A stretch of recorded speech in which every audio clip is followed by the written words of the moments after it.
Paulo inicia uma das suas últimas palavras ao seu filho na fé, Timóteo.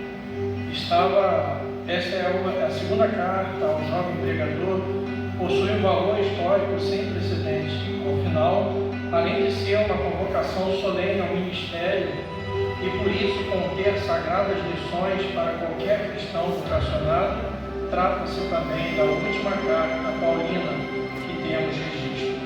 Ao que tudo indica, este foi seu último documento. Estamos mesmo diante das últimas palavras do apóstolo Paulo, não apenas a Timóteo, mas ao mundo. Como chega ao fim de seus dias um homem de Deus? Quais circunstâncias que os rodeiam aos seus momentos finais?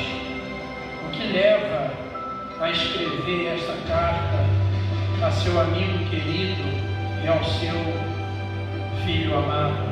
O pedido de Paulo não poderia ser mais solene. Pregue a palavra. Este é o resumo de absolutamente tudo que Paulo vem dizendo a Timóteo, desde o começo desta carta. Não é uma carta qualquer, é uma convocação última e urgente, para que Timóteo se erga das suas limitações e de seus temores e assuma o lugar do seu tutor, uma vez que Paulo está mesmo chegando ao fim de sua jornada ministerial. É hora do jovem Timóteo se erguer com ainda maior compromisso e valentia. Paulo disse lembrar das lágrimas sinceras de Timóteo e da fé não fingida que ele recebeu de bom grado e acolheu no peito por meio da fala de sua mãe e da sua avó Lloyd. Deus não nos deu espírito de covardia, mas de poder e amor e equilíbrio.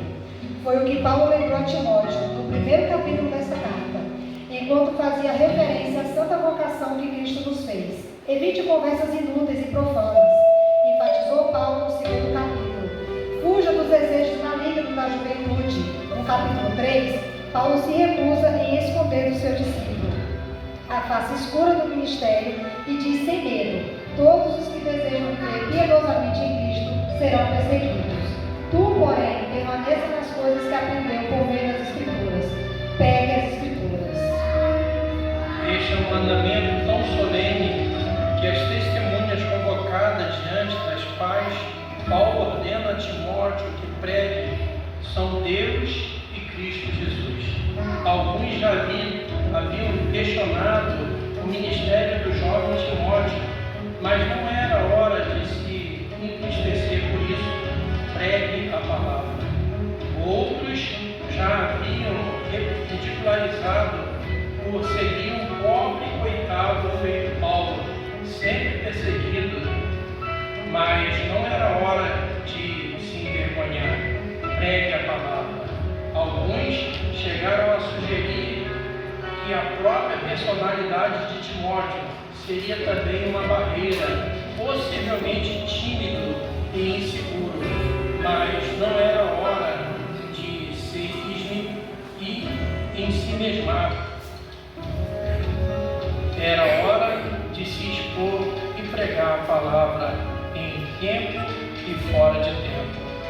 E é como se Deus segredasse ao ouvido de Paulo sobre os dias que viriam, os dias de hoje. E aí Paulo vai dizer: Timóteo, vai chegar o tempo em que não suportará a sã doutrina.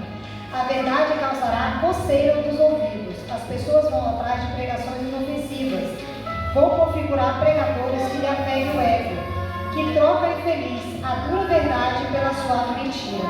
Fábulas e mitos podem emocionar, mas são incapazes de nos salvar eternamente. E é por isso que Paulo insiste: Timóteo, eles podem, você não. Seja sóbrio, pregue o verdadeiro evangelho e venha sofrer comigo, feito um soldado nas trincheiras de uma guerra. O abandono em massa do evangelho e o fracasso coletivo de boa parte dos primeiros convertidos não eram as únicas razões pelas quais Timóteo deveria se posicionar em favor de Cristo, assumindo sua vocação. Outra razão oferecida por Paulo era sua morte iminente, ou, como ele gostava de figurar, a sua oferta de ligação. Os rituais e sacrifícios praticados no Velho Testamento incluíam essa tal oferta de libação, que seria o momento em que o altar, sobre os quais os animais eram sacrificados, seria lavado por algum líquido, geralmente vinho ou óleo. O aroma perfumado destes líquidos esta foi a figura usada por Paulo para descrever sua morte.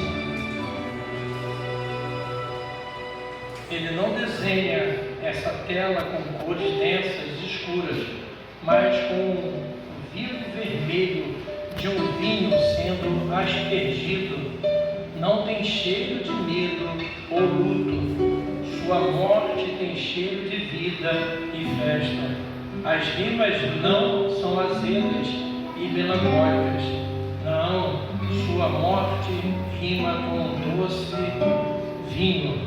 E este é precisamente o convite de Paulo a Timóteo: venha sofrer comigo.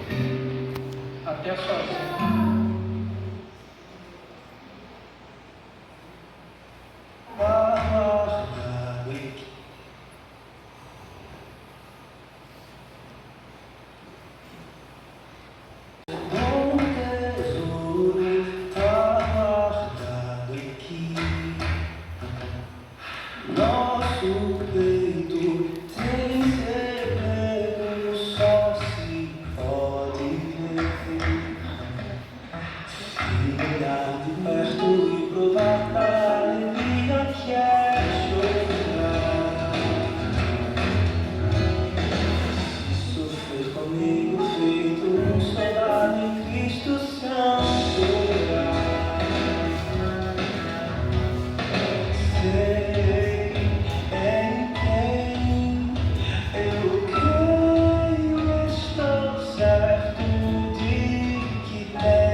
Olhar de perto e profanar o que é chorar. Acreditar no Evangelho e caminhar seguro até sozinho.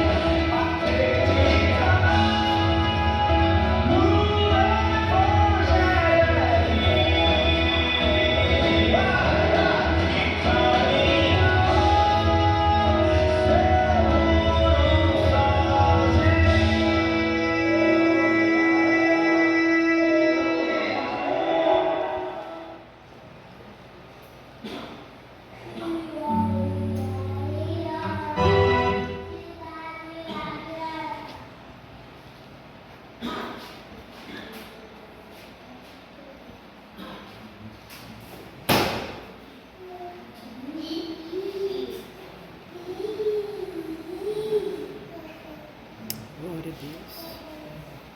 Glória a Deus. Glória a Deus. Ao meu encontro,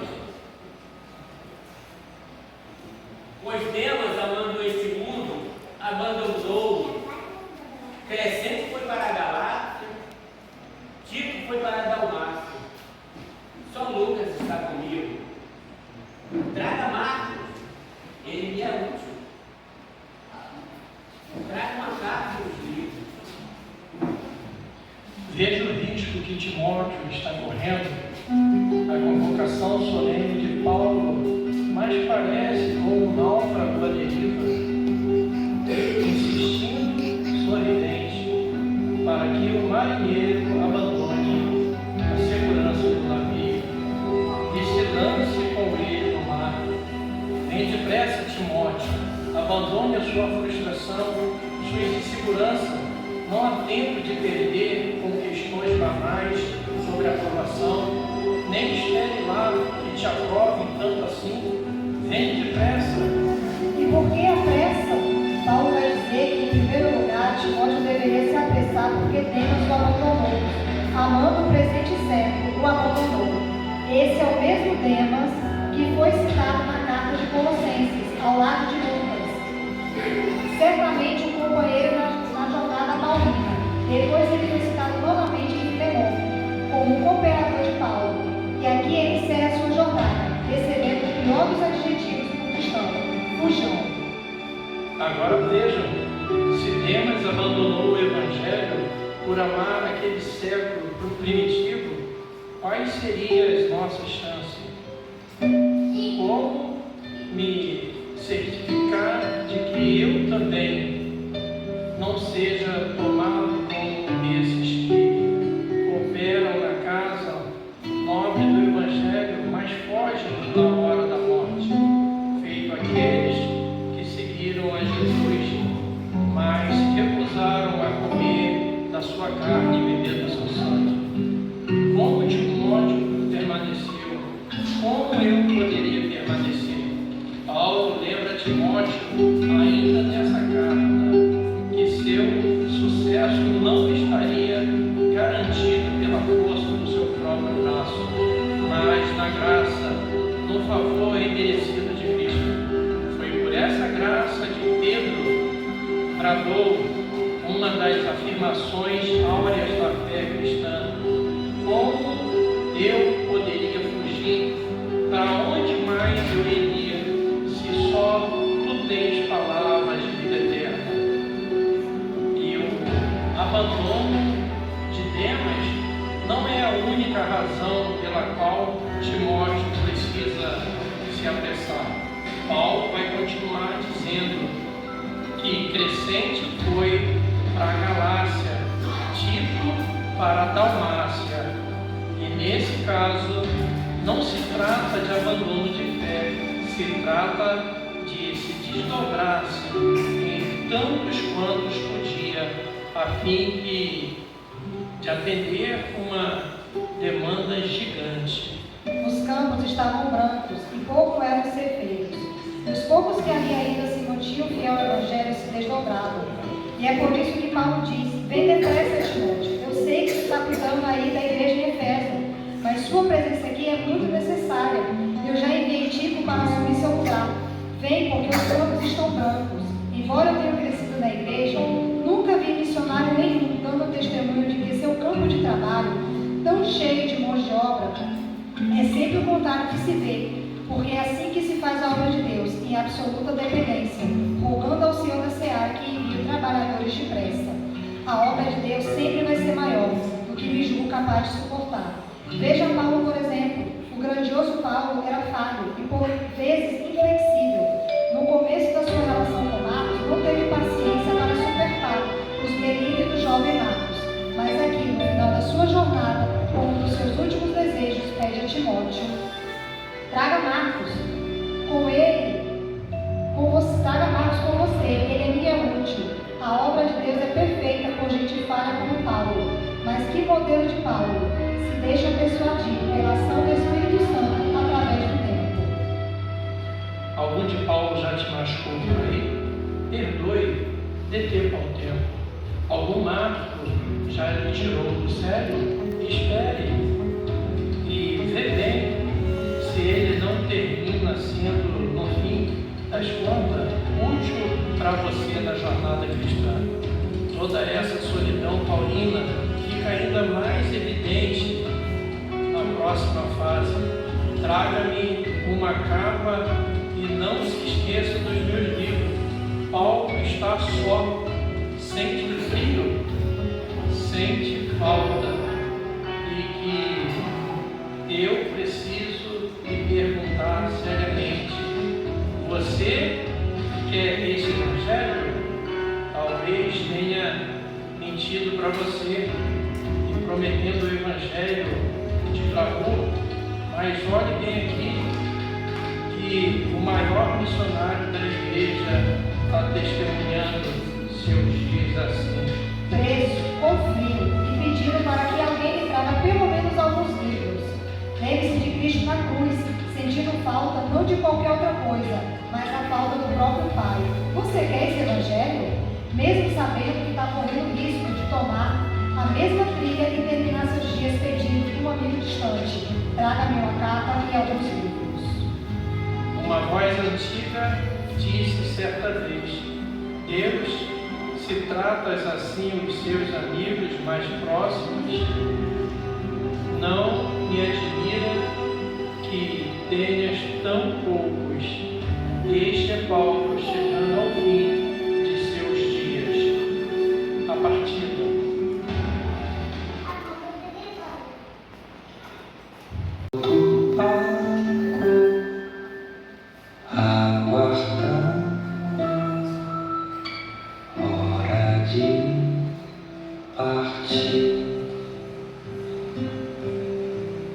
Mas a sua canção não carrega a dor de quem se vai. Mãos marcadas pelas lutas de sem fugir, esvaziam todo o barco de tudo de si, pois a sua canção não carrega a dor de quem se vai. Em seu coração guarda a fé que fez em Deus a paz. Mas que ao ver o frio do inverno não perdeu o sorrir, aquecidas pela graça,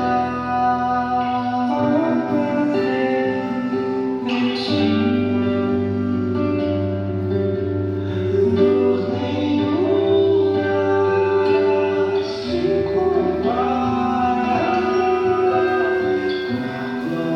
com a glória por vir.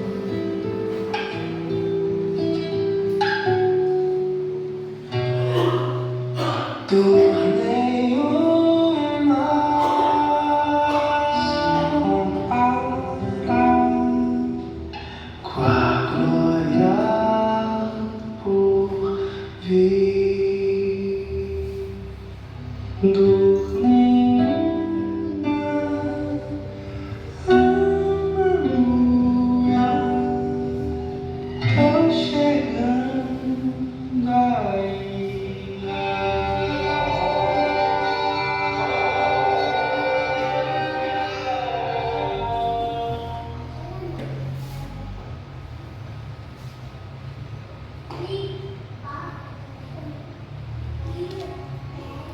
Alexandre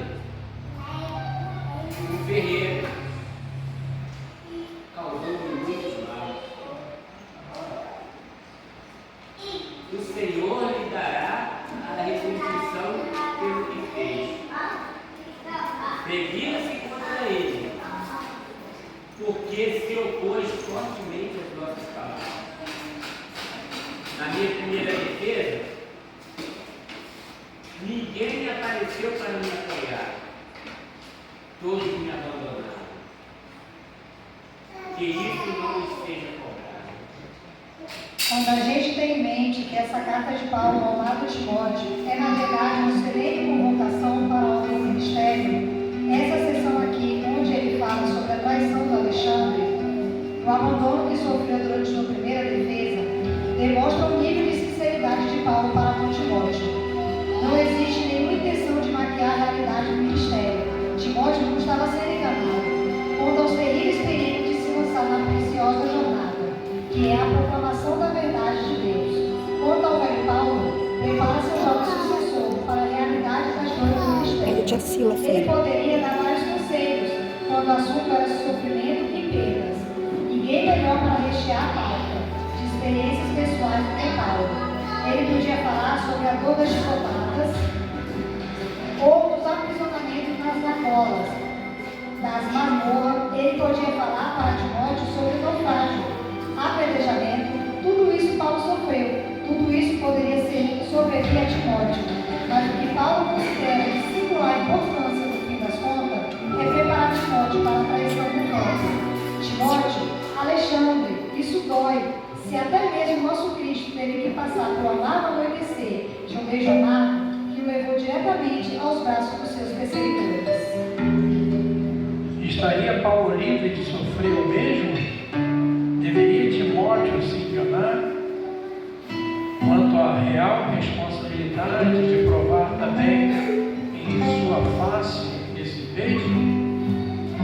Ao que tudo indica, segundo alguns comentários, Alexandre teria sido alguém influente com quem Paulo poderia ter contato durante o primeiro julgamento, mas ao invés de oferecer ajuda no caso de Paulo, Alexandre teria sido seu principal opositor durante a sessão de sua defesa.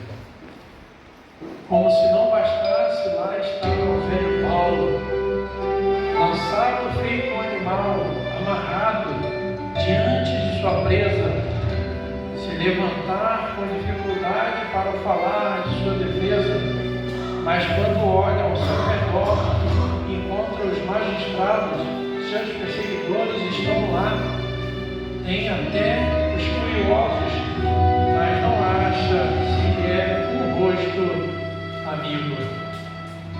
O velho Paulo está vivendo os seus dias mais difíceis em absoluta solidão.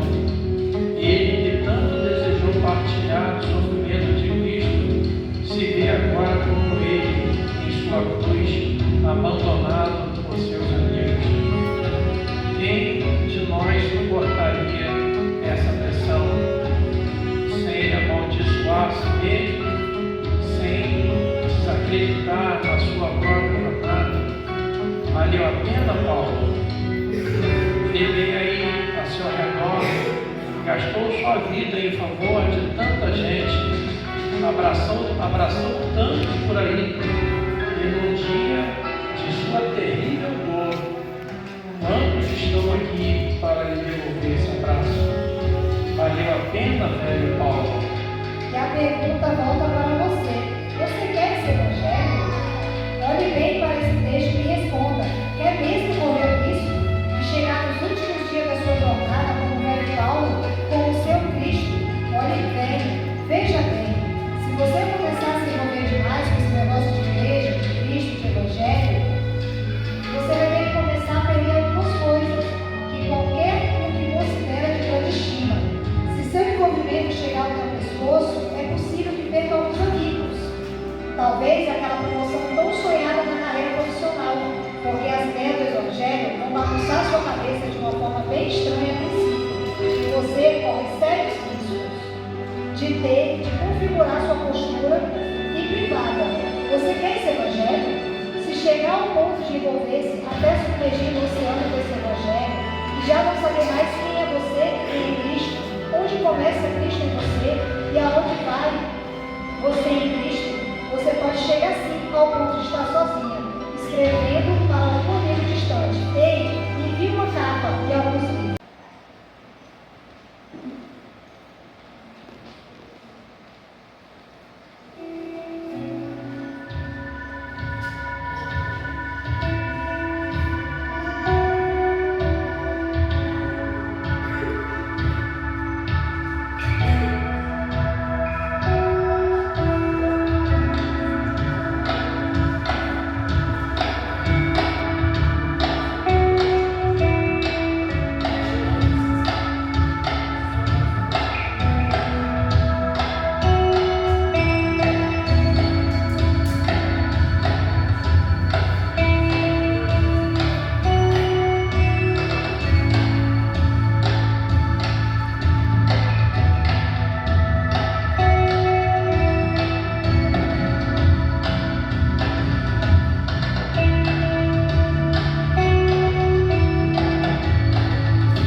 Aleluia. tens aí. Se alegre então por saber estar aí.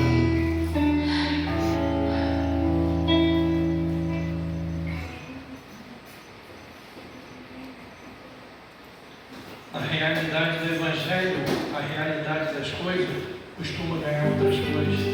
Morte aqui tem cheiro de vida. O choro às vezes ganha contornos amarelos e soa festivo. A realidade subsistiva do Evangelho é dando que se recebe. E eu sei que você tem sido treinado para render sucesso para a gente, é retenção em massa. Mas veja o sucesso de Cristo.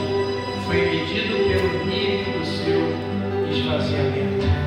Enquanto Paulo está aos olhos de todo o tribunal, sozinho, abandonado, sujo, doente, ele vive, na verdade, os seus momentos de maior alegria. Ao relatar esse episódio, ele deixa escapulir uma pequena e bela canção de louvor. A ele seja a glória para todo sempre. Amém. Ele nunca esteve tão bem acolhido como em sua solidão. A realidade do Evangelho, a realidade das coisas costuma ganhar outras cores. Estamos caminhando para as últimas palavras desta carta. As últimas palavras registradas do grandioso Paulo. Aliás, do pobre coitado e aprisionado Paulo, porque na realidade do Evangelho, a realidade das coisas é outra.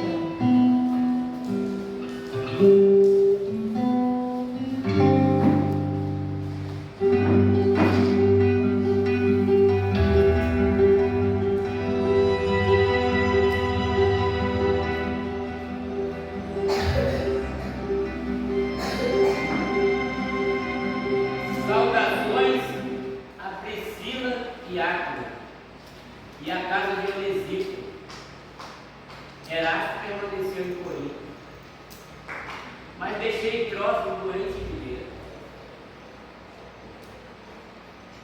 Procure diante do inverno. Eu, por prudente, Lino, Cláudio e todos os irmãos, envio-lhes saudações. O Senhor seja com o seu espírito e a graça seja com você. Como chega ao fim de sua jornada um homem de Deus? Paulo chegou assim, aparentemente sozinho, mas nenhuma gota de amargura no peito. Antes, saudação e gratidão são exaladas por meio de suas palavras.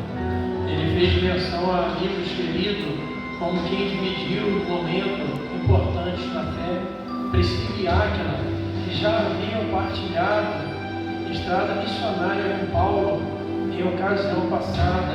Onésimo, que já foi mencionado por Paulo como alguém que o anima muito. Cita Erasto também, possivelmente tesoureiro da igreja de Corinto, uma igreja que permanece desmantado muito a atenção do apóstolo. Como chega ao fim um homem de Deus? O que Paulo está se ocupando em fazer nos últimos momentos da sua jornada? Bem, Paulo estava aqui, fazendo o que ele fez durante todo o seu ministério. E ele está pensando nos outros. Deixei Trófimo doente em Mileto. E quase, mas ainda assim, reservando algum momento para cuidar de sua mãe e de seus discípulos mais novo. Filho, eis aí a tua mãe. Mãe, eis aí o teu filho. Cristo entregou o coração partido de sua mãe aos cuidados de João. Paulo entregou o doente Trífono aos cuidados de seu discípulo. Quem de nós pensaria em mais alguém na hora da sua dor? Paulo pensou, Cristo também. Porque na realidade do Evangelho, a realidade das coisas costuma ganhar outras coisas. Paulo ainda arranja espaço para citar cuidadosamente o nome daqueles que muito provavelmente são seus últimos frutos. Êmulo, Prudente, Line, Lino, Cláudia e os irmãos todos.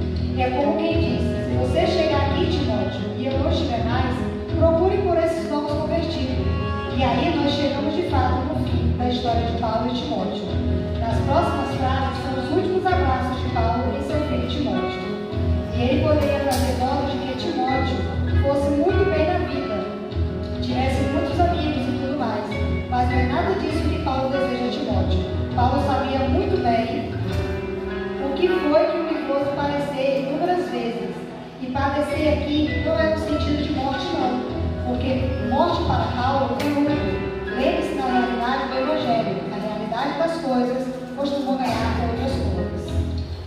Paulo sabe muito bem que o desejar a Timóteo, quando eu tinha idade, quando eu era jovem, eu fui até Deus desesperado, com um espírito que me aferroava a alma. Mas Deus disse: Paulo, não se abeste, não, a minha graça te basta, porque o meu poder se aperfeiçoa na sua fraqueza. E é isso, Timóteo, que eu desejo a você, o favor imerecido dos céus, que certamente me abrirá os portões celestiais. Timóteo, que a graça seja com você. E ao dizer isso, descansou a pena do poeta, descansou o apóstolo Paulo eternamente. Missão cumprida, seu mistério findou. Eu não sei se Timóteo chegou lá antes do inverno, como Paulo desejou, mas a pergunta é se você vai chegar antes do inverno. Timóteo, vem depressa. Perder.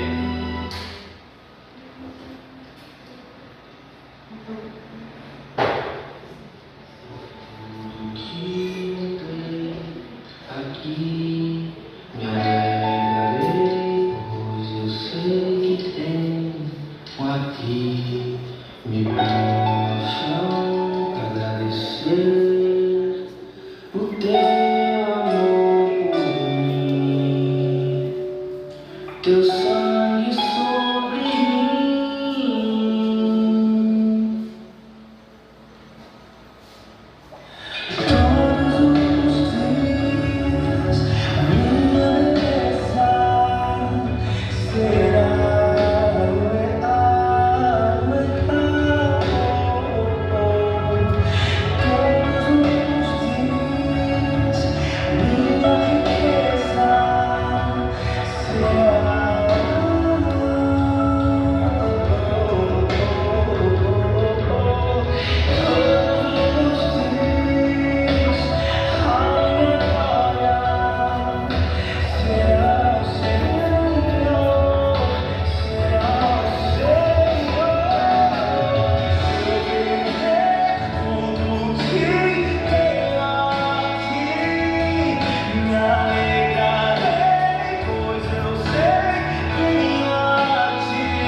Aqui me alegrarei, pois eu sei que tenho aqui me